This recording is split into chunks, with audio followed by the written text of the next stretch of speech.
United States officials have warned that the risk of additional attacks targeting American forces in Afghanistan remains high.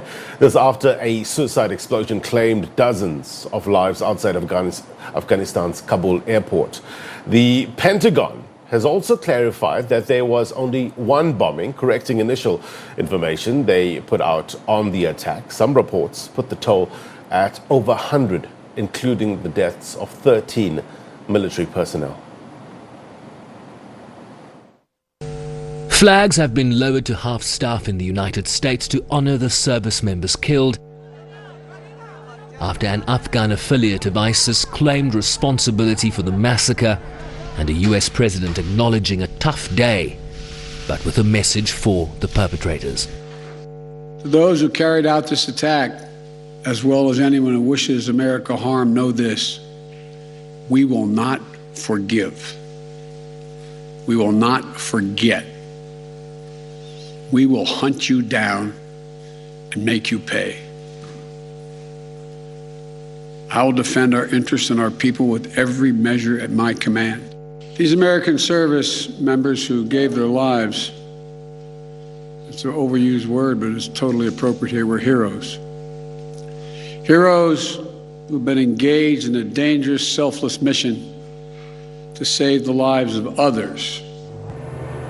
Biden vowed to continue their evacuations through the end of the month, now totaling over 105,000 over a 2-week period, with the White House confirming 12,500 evacuations in the last 24 hours alone. We will complete our mission, and we will continue after our troops have withdrawn to find means by which we can find any American who wishes to get out of Afghanistan. We will find them and we will get them out. Officials warning that the threat of further attacks remains acute, with forces on high alert for that eventuality. So let's talk a little bit about the threat streams. So very, very real threat streams, very, what we would call tactical. That means imminent, could occur at any moment. And they range from rocket attacks. We know that they would like to lob a rocket in there if they could. Now, we actually have pretty good protection against that. We have our anti-rocket and mortar system, the gun systems that those of you who've been out there are very familiar with, that are pretty effective against these kinds of attack. We are well positioned around the boundary of the airfield, and we feel that we would be in good shape should that kind of attack occur. We also know they aim to get a vehicle-borne suicide attack in if they can, from a small vehicle to a large vehicle. They're working all those options. And then we've just seen their ability to deliver a walk-in, a vest-wearing suicide attacker. All of those things we look at. And with thousands struggling to leave Afghanistan, a stressful period for people like US-based Yama Dadik.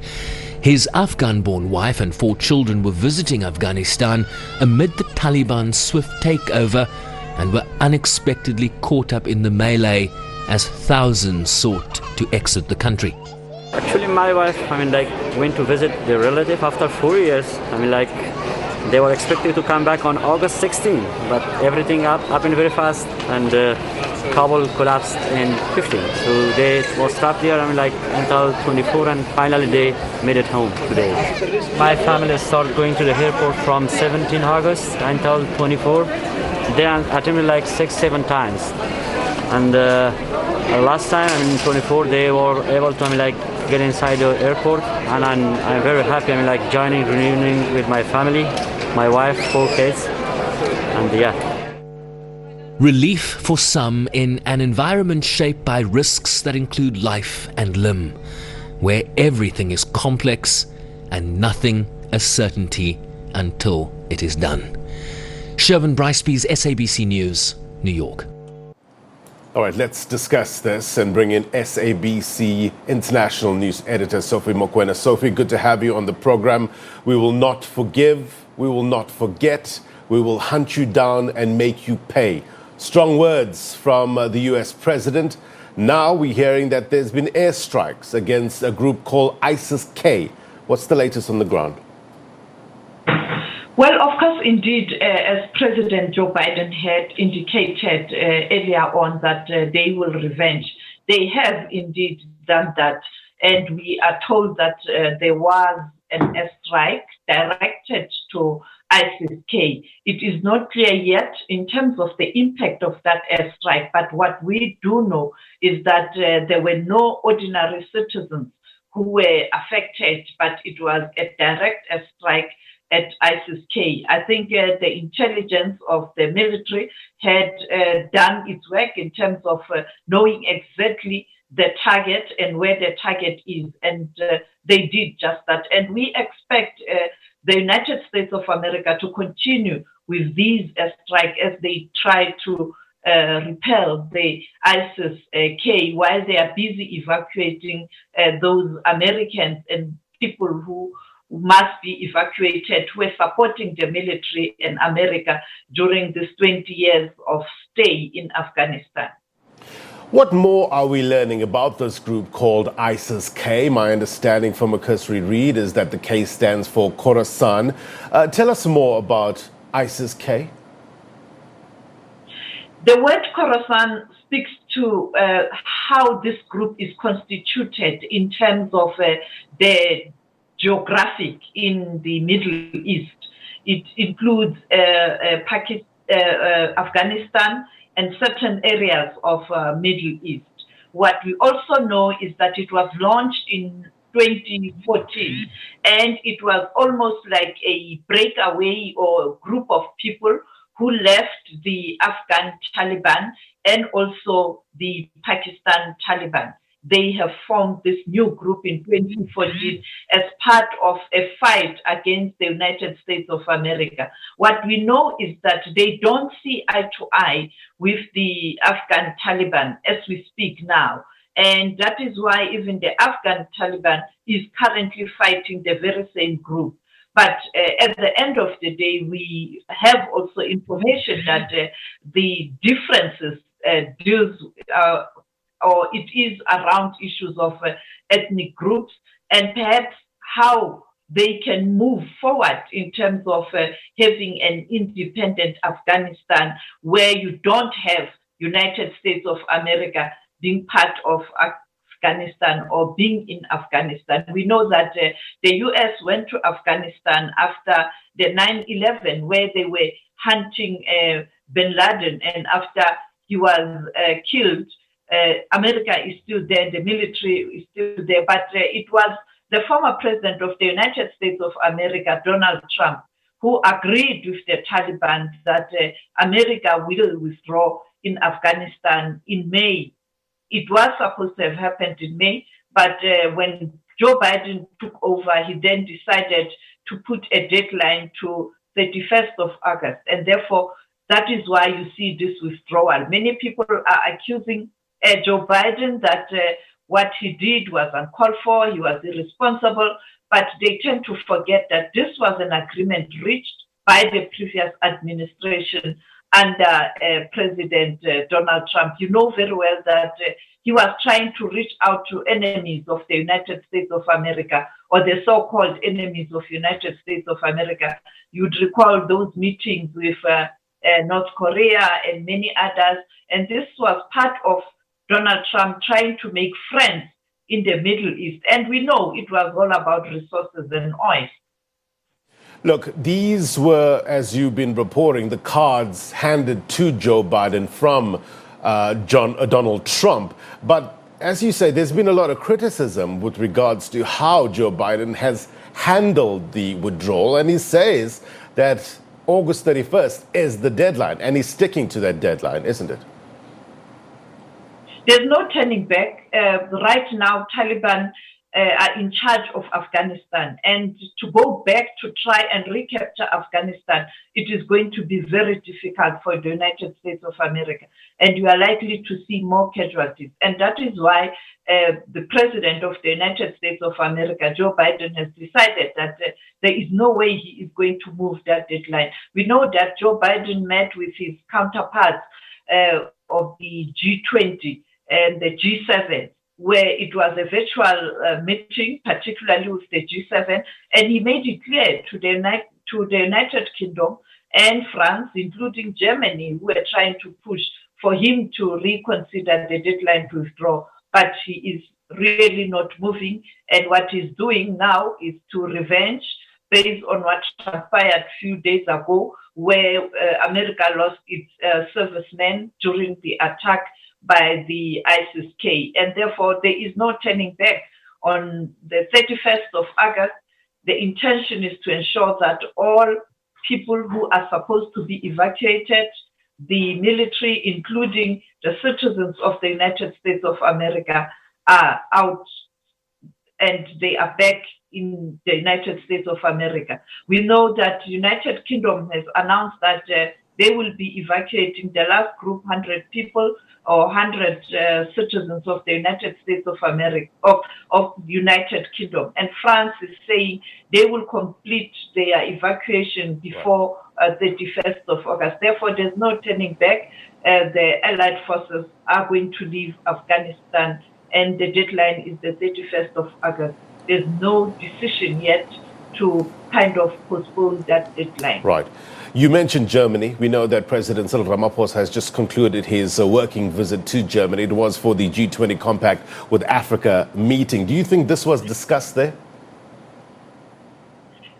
You know that when you talk about dealing with the economy of the world, or the global economy, or the continent, the region, or a country, you look at peace and security, you look at the geopolitics. There is just no way that meeting didn't look at the situation in Afghanistan. The intention with this meeting is to look at how the G20 countries can assist Africa to recover from COVID-19. You know that the economy was affected. But to do this, you look at the current climate around the globe, and the issue of the Middle East and Afghanistan cannot be part of the agenda, even though it will not be a focus. But I think President Ramaphosa, you know, South Africa always has a different view in terms of how to handle the conflict around the world, would have taken an opportunity to share his thoughts with members of the G20 in terms of what needs to be done to ensure that we have a world that is at peace. And South Africa's foreign policy is clear on issues of conflict. You have to pursue talks. You have to engage in negotiations rather than military or attacks, because you don't find a lasting solution when you use military might to resolve conflict, be it in a country, in the region, or around the world. Look, America has been in Afghanistan since they went there to hunt bin Laden. Bin Laden was killed, they stayed there, now they are moving, and look what's happening now. It is not clear whether after the withdrawal, Afghanistan will be at peace, because you can see now that there's going to be a conflict between the Taliban and ISIS-K. And therefore, you see military might doesn't resolve challenges facing the world. Military might cannot bring the world peace. You know that the League of Nations was formed after the First World War to try and maintain peace around the world. But there was an outbreak of the Second World War. And after the Second World War, the United Nations was formed with the institutions that assist and agencies, but including the Security Council, whose responsibility is to ensure that you deal with conflict before they even lead to a situation that they are uncontrollable. And therefore, it is a clear indication that after the Second World War, the world was fully aware that you need negotiations to resolve problems of the world. And I think South Africa will talk about that. You know, South Africa stands firm on issues of multilateralism. And I think that's what President Ramaphosa told everybody, not to say he is endorsing terrorism, but South Africa always believes that you have to bring people on the table to talk so that you find a lasting solution. And that solution, it is the homegrown solution. Well, let's just talk about the solutions, the possible solutions, geopolitics, negotiations, as you mentioned. Is the Taliban making concerted effort to get acceptance and buy-in from the international community? It will take time for international community to really trust the Taliban. Yes, they are making right noises there, and but the question is, you have to wait to see them implement what they have promised. The issues of human rights, issues related to women and children, you have to wait and see whether they will implement those decisions. And I think the international community is justified to be kind of suspicious and also to take a wait and see position, because you can't trust. And what has now compounded this problem is the issue that you have ISIS-K also fighting to capture Afghanistan. Therefore, it is going to be very difficult to really predict the future of Afghanistan.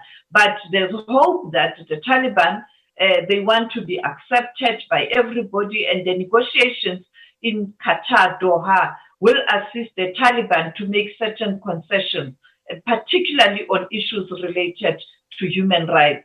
We know that the Secretary General of the United Nations, Antonio Guterres, is engaging with the Taliban. We know that the United States of America is talking to the Taliban. That is why there was a decision to undertake this mission, a very dangerous mission, I must emphasize, because there were talks. But then you have this other factor, the ISIS-K, and therefore the whole situation is not as easy as one would hope or would want it to be in terms of Taliban ensuring that they are part of the international community, and also they subscribe to multilateralism.